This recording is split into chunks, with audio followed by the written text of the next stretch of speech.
الرحمن الرحیم۔ آج کے لیکچر میں مرزا اسد اللہ خان غالب کا ہم سلیبس میں جو شامل غزل ہے وہ شروع کریں گے۔ ان کا تعارف ہے اور ان کی غزل ہے وہ بھی انشاءاللہ تعالی اس کے چیدہ خصوصیات، الفاظ معنی سب پڑھیں گے۔ تو مرزا غالب سن 1797 میں آگرہ میں پیدا ہوئے اور 1869 جنگ آزادی کے بعد ان کی یہ وفات کا سال ہے۔ تو سنیے گا، سماعت فرمائیں کہ ان کا اصل نام اسد اللہ خان ہے اور تخلص غالب اختیار کیا، اور غالب کا مطلب ہے چھا جانا، غالب آ جانا، اور مرزا غالب کا یہ تخلص تو ان کی نام کی طرح بالکل مکمل صادق آیا ہے کہ وہ واقعی اردو کی شاعری کی دنیا میں چھا گئے ہیں، غالب آ گئے ہیں۔ اور آگرہ انڈیا کا شہر ہے جہاں کا تاج محل مشہور ہے اور دریا جمنا۔ اور غالب کی عمر 5 سال تھی کہ ان کے والد ایک لڑائی میں مارے گئے، اور والد کے انتقال کے بعد ان کی پرورش ان کے چچا نصر اللہ بیگ نے کی جو انگریزی فوج میں ملازم تھے۔ تو وہ بھی جلدی انتقال کر گئے اور اپنی والدہ کے ساتھ مرزا غالب دہلی آ گئے۔ دہلی تو اب کہتے ہیں، اس زمانے میں دلی کہتے تھے۔ اور بچپن میں انہوں نے شیخ معظم سے تعلیم پائی، بعد میں انہوں نے عبدالصمد سے فارسی میں مہارت حاصل کی۔ 13 سال کی عمر میں شادی ہو گئی۔ مرزا غالب کو پینشن بھی ملتی تھی جس کے اضافے کے لیے انہوں نے کلکتے کا سفر بھی کیا، مگر اضافہ نہ ہوا۔ اور 1857 کی جنگ آزادی کے بعد ان کے حالات اور معاشی حالات خراب ہو گئے، کیونکہ بہادر کے سفر کے دربار سے بھی ان کو معاوضہ ملنے لگا تھا، تو وہ بھی جاتا رہا۔ ان کی شاعرانہ جو خوبیاں ہیں، غالب نے اردو اور فارسی دونوں زبانوں پر میں شاعری کی، اور اردو شاعری میں ان کا مقام بہت بلند ہے جسے سب نے تسلیم کیا ہے، اور وہ بہت زیادہ وسعت نظر رکھتے تھے۔ غالب ہر دور کے اہم شاعر ہیں، ان کی فنی عظمت کو ہر ایک نے سراہا ہے، اور ان کی ہماگیر شخصیت کی طرح ان کی شاعری میں بھی بڑا تنوع اور روح المونی پائی جاتی ہے، یعنی مختلف موضوعات اور کیفیت اور عالمگیر حیثیت کی حامل ان کی شاعری ہے، ان کی شخصیت کی۔ اور ان کے ہاں موضوعات کا ایک لامتناہی سلسلہ نظر آتا ہے، یعنی زندگی کے جتنے بھی موضوعات ہیں ان سب میں مرزا غالب نے قلم اٹھایا ہے، اور غالب نے غزل کی دنیا میں ایک نیا رنگ پیش کیا ہے، اور زندگی کے ہر شعبے سے غم، خوشی اور محبت، پیار، جدائی، وصل، ہجر، اور اسی طرح تصوف اور دین مذہب سے لے کر جو ہے نا ہر قسم کے موضوعات کو اپنے غزل کی شاعری میں جگہ دی ہے۔ تو ان کی اردو غزل مضامین کے رنگا رنگی، سنیے گا کہ ان کی اردو غزل مضامین کی رنگا رنگی، وسعت نظر، تخیل کی بلندی، پہلو داری، معنی آفرینی، نادر تشبیہات اور استعارات، نئے نئے الفاظ و تراکیب، طنز و ظرافت، آفاقیت اور جدت ادا کی بدولت اعلیٰ پائی کی ہے۔ یہ سب ان کی غزل کی خوبیاں ہیں، رنگ تغزل ہے، محاسن غزل ہے ان کے، اور ان خصوصیات کی بدولت انہیں اردو شاعروں کے صفحے اول میں ممتاز جگہ ملی ہے۔ ان کی بڑی تصانیف ہیں، اہم کتابوں میں تصانیف میں دیوان غالب اردو اور دیوان فارسی، گل رانا، مہر نیمروز، دستن گو، کاتب برہان، لطائف غیبی، قادرنامہ، عود ہندی اور اردو مولا شامل ہے۔ یہ ان کی مشہور کتابیں ہیں مرزا غالب کی۔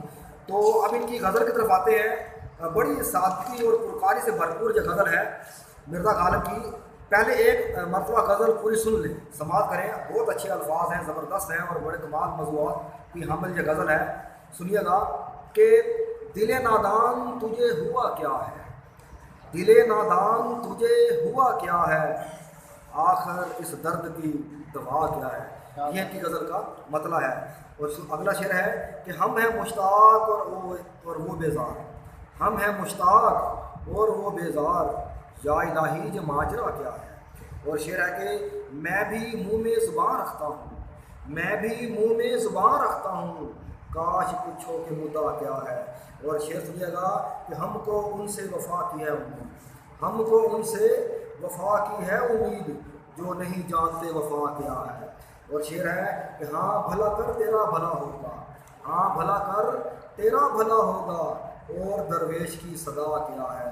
اور شعر سنیے گا کہ جان تم پر نثار کرتا ہوں، جان تم پر نثار کرتا ہوں، میں نہیں جانتا دعا کیا ہے۔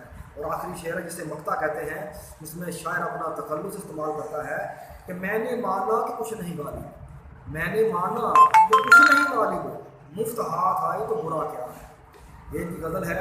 اب ان کے غزل کے جدہ جدہ کی خصوصیات، محاسن، تشبیہات، استعارات، الفاظ معانی اور جو وضاحت طلب باتیں ہیں وہ پہلا شعر سنیے گا کہ دل نادان تجھے ہوا کیا، آخر درد کی دوا کیا ہے۔ عام طور پہ ہم دیکھتے ہیں کہ شاعر جو ہے وہ اپنی شاعری میں اپنے آپ سے تخاطب کرتے نظر آتے ہیں، اپنے آپ سے مخاطب ہوتے ہیں، جب تخلص استعمال کریں تو بھی اپنے آپ سے کہہ رہے ہوتے ہیں۔ شاعروں میں ایک انا پائی جاتی ہے اور وہ اپنے آپ سے کہہ کر دوسروں کو کہنا چاہتے ہیں، سنانا چاہتے ہیں۔ وہ اپنے دل سے کہہ رہے ہیں کہ اے دل نادان، نا سمجھ دل، نا سمجھ، اے نا سمجھ دل، اے ننھے دل تجھے ہوا کیا ہے، آخر تو نے جو روگ لگا لیا ہے، تو عشق کے رستے پر چل پڑا ہے، تو جانتا نہیں ہے کہ اس کے رستے میں کتنی مشکلیں ہیں، کتنی پریشانیاں ہیں، کتنے دکھ ہیں۔ اور پھر جب دکھ آتے ہیں، درد آتے ہیں، پھر اس کا مداوع، اس کا علاج آخر اس کو کیسے ہوگا؟ وہ پھر جو اے ننھے دل، تو نے اس مصیبت کی راہ کو جو تو نے اپنا لیا ہے، تو جانتا نہیں ہے کہ اس راہ میں جو مشکلیں آئیں گی، پریشانیاں آئیں گی، اس کی پھر کوئی دوا نہیں ہے، کوئی اس کا حل نہیں ہے۔ اس کی آخر اس درد سے مراد ہے کہ وہ جو تکلیفیں ہیں، مصیبتیں ہیں، پریشانیاں ہیں، دکھ ہے، جدائی ہے، پھر اس کا کوئی مداوع نہیں ہے، اس درد کا کوئی حل، کوئی دوا نہیں ہے۔ اور دل نادان تجھے ہوا کیا ہے، آخر اس درد کی دوا کیا ہے۔ اور ایک اور بڑا خاص نقطہ مرزا غالب نے جس کی طرح ڈالی وہ ہے استفہامی انداز۔ یہ سنیے گا سارے اب، استفہامی انداز ہے کہ سوالیہ انداز میں شاعری کرنا، کہ سوال کہ کیا ہے، یہ ان کی ردیف بھی ہے۔ مرزا غالب کی اکثر غزلوں میں سوالیہ انداز کے اشعار جو ہے نا وہ پائے جاتے ہیں، کہ جیسے میں نے وہ آپ کو شعر سنایا کہ آہ کوئی عمر چاہیے اثر ہونے تک، کون جیتا ہے، اب کون، یہ بھی سوالیہ ہے، کون جیتا ہے تیرے زلف کے سار ہونے تک۔ اسی کی غزل کا آخری شعر لکھے گا کہ غم ہستی کا اسد کس سے، اب کس، یہ بھی سوالیہ ہے، استفہامی انداز کہ غم ہستی کا اسد۔ مرزا غالب اپنی زندگی کے شروع کے دنوں میں اوائل شاعری کے ایام میں، عرصے میں اسد تخلص کرتے تھے، اسد، پھر بعد میں انہوں نے اپنا تخلص غالب رکھ دیا۔ اس لیے ان کی جو غزلیں شروع کی ہیں ان میں اسد بھی ہے کہ غم ہستی کا، کہ زندگی کے غموں کا، غم ہستی کا اسد کس سے ہو جز مرگ علاج، شمع ہر رنگ میں جلتی ہے سار ہونے تک۔ اور یہ شعر میں نے جو پڑھا ہے اسی کے ذیل میں ہے کہ آہا کوئی عمر چاہیے اثر ہونے تک، کون جیتا ہے تیرے زلف کے سر ہونے تک، اور ہم نے مانا کہ تغافل نہ کرو گے لیکن خاک ہو جائیں گے ہم تم کو خبر ہونے تک۔ اور آخری شعر اس غزل کا ہے، اسی جو غزل ہمارے سلیبس میں ہے اسی کے ذہن میں ہے کہ غم ہستی کا، کہ زندگی کے غموں کا، غم ہستی کا اسد کس سے ہو جز مرگ علاج، کہ زندگی کے غموں کا علاج موت کے علاوہ نہیں ہے۔ آپ نے سنا نہیں میری بات، مرزا غالب کہہ رہے ہیں کہ زندگی کے غموں کا علاج موت ہی ہے۔ کہ وہ ایک شعر ہے کہ اب تو گھبرا کے کہتے ہیں کہ مر جائیں گے ہم، اب تو گھبرا کے کہتے ہیں کہ مر جائیں گے ہم، مر کے بھی چین نہ پائے تو کدھر جائیں گے۔ اب تو گھبرا کے کہتے ہیں کہ مر جائیں گے ہم، مر کے بھی چین نہ پائے تو کدھر جائیں گے ہم۔ جیسے وہ بہادر ظفر کی غزل ہے کہ کتنا بد نصیب ہے ظفر، کتنا بد نصیب ہے ظفر دفن کے لیے، دو گز زمین نہ ملی کوئے یار میں۔ تو مرزا غالب کہتے ہیں اپنی غزل میں کہ غم ہستی کا اسد کس سے ہو جز مرگ علاج، شمع ہر رنگ میں جلتی ہے سار ہونے تک، کہ شمع جو ہے اس کو اپنے مرنے تک جلنا ہی پڑتا ہے۔ اب شاعر لوگوں نے، شاعر حضرات نے شمع کے جلنے کو، وہ روشنی جلتی ہے جلنے سے، خود جلتی ہے، ختم ہو جاتی ہے، انتقال کر جاتی ہے، لیکن روشنی دے کر جاتی ہے۔ تو شاعر کہتا ہے کہ جو زندگی غم ہے نا، کہ دل جلتا ہے اور روشنی جلنے سے آتی ہے، دل جلتا ہے تو روشنی جلنے سے آتی ہے، کہ جس کا دل کسی کی محبت میں نہیں جلتا اس کا دل جنا وہ بجھا ہوا ہے۔ تو شاعر یہ بھی اس کے اندر نکتہ ہے کہ غم ہستی کا اسد کس سے جز مرگ علاج، جز میں نے سوائے کہ مرگ علاج کہ موت کے علاوہ اس کا علاج نہیں ہے غموں کا، کہ شمع ہر رنگ میں جلتی ہے سحر ہونے تک، کہ جب تک صبح نہیں ہوگی شمع نے جلتے رہنا ہے، جب تک اجالا نہیں ہو جائے گا منزل یہ آ جائے گی جلتے رہنا ہے جلتے رہنا ہے اور چلتے رہنا ہے۔ یہ شعر سمجھ آ گیا کہ دل نادان تجھے ہوا کیا ہے، آخر اس درد کی دوا کیا ہے، اور یہ استفہامی انداز کی غزل ہے، بھرپور ہے۔ اور سنیے گا کہ ہم ہیں مشتاق اور وہ بیزار۔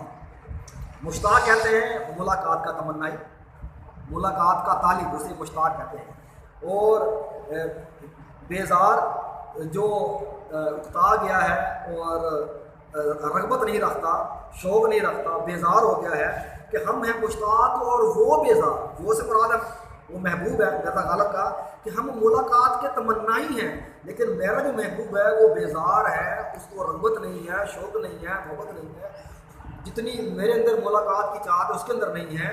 اور شاعر پہلے مصرے کے بعد مصرع ثانی میں کہہ رہے ہیں کہ یا الہی جو ماجرا کیا ہے، کہ وہ بھی انسان ہے میں بھی انسان ہوں، کہ جتنی تڑپ میرے دل میں ہے اتنی تڑپ میرے محبوب کے دل میں کیوں نہیں، کہ ہم ہیں مشتاق اور وہ بیزار، یا الہی جو ماجرا کیا ہے۔ ماجرا میں نے قصہ کہانی، اس کے اندر کیا نکتہ ہے، کیا مطلب ہے، میری سمجھ سے بالا تر ہے کہ جتنا میں ملنا چاہتا ہوں وہ نہیں ملنا چاہتا۔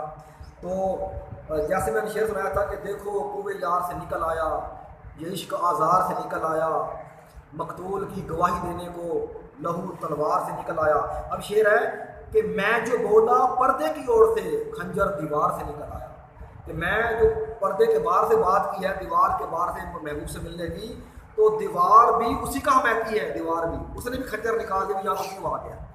تو اگلا شعر دیکھیے گا کہ میں بھی منہ میں زبان رکھتا ہوں، کاش پوچھو کہ مدعا کیا ہے، کہ مقصد کہ شاعر کہتے ہیں کہ میرے منہ میں بھی زبان ہے، کہ ہم کو بھی بولنا آتا ہے، لیکن ہم تمہاری عزت کا، تمہارا خیال کرتے ہوئے، تمہارے مقام مرتبے کا، تمہاری آنکھوں کا تم ہماری آنکھوں کا تارا ہو، ہمارے دل کا چین ہو، لیکن ہم جو ہے نا وہ سنتے رہتے ہیں، اور وہ تانے تشن اور باتیں سنتے ہیں، کچھ بولتے نہیں ہیں۔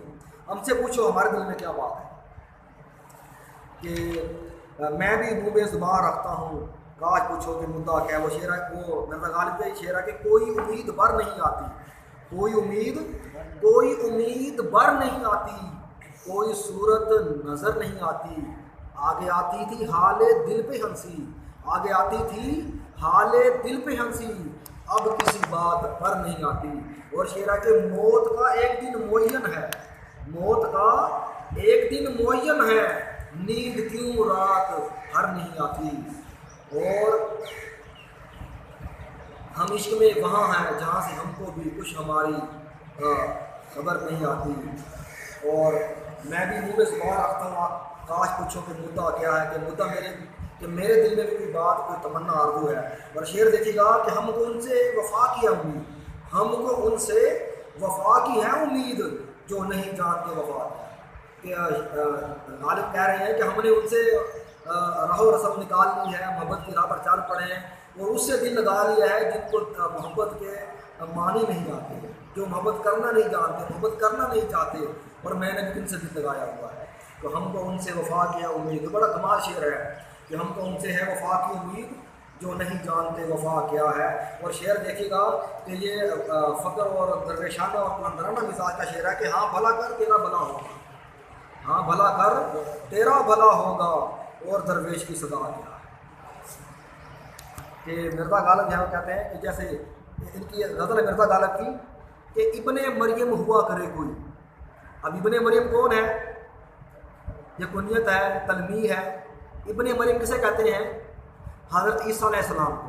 مرزا غالب کی غزل کا پہلا شعر ہے کہ ابن مریم ہوا کرے کوئی، میرے دکھ کی دوا کرے کوئی، کہ حضرت عیسیٰ علیہ السلام وہ ہاتھ لگانے سے مریضوں کو شفا بخشتے تھے، اور روایت میں آتا ہے کہ وہ آدمی، وہ شخص جس کو لوگ بستر پر پلنگ پر ڈال کر لاتے تھے حضرت عیسیٰ علیہ السلام کے پاس، کہ لاتے تھے کہ حضور یہ بیمار ہے، چل بھی نہیں سکتا، مرنے کے قریب ہے، آپ اس کو ہاتھ پھیرتے اور وہ اٹھ کھڑا ہوتا، اپنی بستر سے نیچے اتر آتا اور خود اپنا پلنگ اٹھا کر چلا جائے اکیلا ہی. اللہ اتنی طاقت دیتی. تو مرزا غالب ان کو یاد کر رہے ہیں. ہم تو ویسے کہتے ہیں لا نفرق بین احد من الرسل، ہم تو کسی پیغمبر میں فرق نہیں کرتے. ہاں ہمارے نبی آخری پیغمبر ہے، آپ نے فرما دیا کہ لا نبی بعدی. تو حضرت عیسیٰ علیہ السلام کو یاد کر کہتے ہیں کہ ابن مریم ہوا کرے کوئی، میرے دکھ کی دعا کرے کوئی. تو ہاں بھلا کر تیرا بھلا ہوگا. اور درویش کی صدا کیا ہے کہ درویش یعنی کہ کہتے ہیں میرے جیسے فقیر آدمی کی دعا یہی ہے کہ آپ بھلا کریں اور آپ کا بھی بھلا ہوگا. قرآن پاک میں اللہ تعالیٰ فرماتا ہے سورہ رحمان میں حل جزاء الاحسان الا الاحسان، کہ احسان کا بدلہ ہی احسان ہے. کہ اسی کے قرآن پاک کی ذیل میں یہ شعر کا یہ مصرع ہے کہ بھلا کر تمہیں بدلے میں بھلا ملے گا، اس کی امید رکھ. چاہے راستے میں پریشانیاں تکلیفیں آ جائیں لیکن اس کا جو اخیر آپ کو اس کا اچھا صلہ ہی ملے گا. درویش کی صدا یعنی کہ میری دعا ہے، میری صدا، میری عرض یہی ہے کہ آپ کو نیکی کے بدلے میں نیکی ملے. اور جان تم پر نثار کرتا ہوں. شاعر اپنے پھر محبوب غزل میں نا ہر شعر دوسرے شعر سے الگ ہوتا ہے. کوئی مطلب کوئی ایک موضوع نہیں ہے، کوئی ایک عنوان نہیں ہے. غزل کا کوئی نام نہیں ہوتا، کوئی عنوان نہیں ہوتا. شاعر ایک شعر میں محبوب سے باتیں کر رہا ہوتا ہے، اگلے شعر میں وہ دین اور مذہب کی باتیں کر رہا ہوتا ہے. یہ غزل کا رنگ ہے، یہ غزل کی شان ہے. جو نظم ہوتی ہے نا وہ سارے اشعار نظم کے نام پر آ رہے ہوتے ہیں. جو نظم کا نام ہے، جو نظم کا نام ہے سارے اس میں آ رہے ہوتے ہیں کہ جان تم پر نثار کرتا ہوں، میں نہیں جانتا دعا کیا ہے. شاعر کہتا ہے کہ میں تم پر اپنی جان نثار کرتا ہوں، میری جان تم پر قربان ہے. میں نہیں جانتا کہ دعا کیا ہے. باتیں لوگ بڑی باتیں کرتے ہیں، مجھے باتیں بنانی نہیں آتی. کام ہے، وقت پڑے گا جان بھی دے دیں گے، وقت آئے گا تو جان بھی دے دیں گے. اور میں نے مانا کہ کچھ نہیں غالب، یہ آخری شعر ہے، اس کے ذرا مخالف ہے. اور میں نے مانا کہ کچھ نہیں غالب. غالب کہتا ہے کہ میں مانتا ہوں کہ میری کوئی ویلیو نہیں ہے. غالب کیا کہتا ہے کہ میں نے مانا کہ میری کوئی قدر نہیں ہے، میری ویلیو نہیں ہے، میرا مقام مرتبہ نہیں ہے. ہم چھوٹے، ہم جو ہے نا وہ کم تر لوگ ہیں، چھوٹے. لیکن میں نے مانا کہ میں کچھ بھی نہیں ہوں، کہ میں نے مانا کہ کچھ بھی میں نے مانا کہ کچھ نہیں غالب. اور مفت ہاتھ ہے تو برا کیا ہے. مفت ہاتھ ہے لیکن میرا محبوب کہتا ہے کہ میں اس کو مفت میں مل جاؤں. آپ وہ نقطہ سنیے گا ذرا کہ مرزا غالب پہلے اپنے آپ سے کہتے ہیں کہ میں نے مانا کہ میں کچھ نہیں، کہ میری کوئی قدر نہیں ہے. لیکن میرا محبوب یہ چاہتا ہے کہ میں اس کو مفت میں مل جاؤں. ہم اتنے بھی کم نہیں، ہم اتنے بھی سستے نہیں ہیں. ہم اور ایسی بھی بات نہیں ہے کہ ہم اس کو مفت میں ہاتھ آ جائیں. اگر ان میں انا ہے تو ہمارے اندر بھی انا پائی جاتی ہے. اگر وہ نہیں ملنا چاہتے تو ہم بھی نہیں پھر ملنا چاہتے. اور میں نے ماننا کہ کچھ نہیں غالب، مفت ہاتھ آئے تو برا کیا ہے. اور یہ ان کا غزل کا آخری شعر تھا جس کے اندر مرزا غالب کا تخلص بھی استعمال ہوا ہے. اور یہ مقطع ہے، غزل کے آخری شعر کو مقطع کہتے ہیں. اور غزل کی رنگینی میں، غزل کو پروان چڑھانے میں، اور اردو میں بعض لوگ کہتے ہیں کہ ہندوستان پر اللہ تعالیٰ نے جتنے مہربان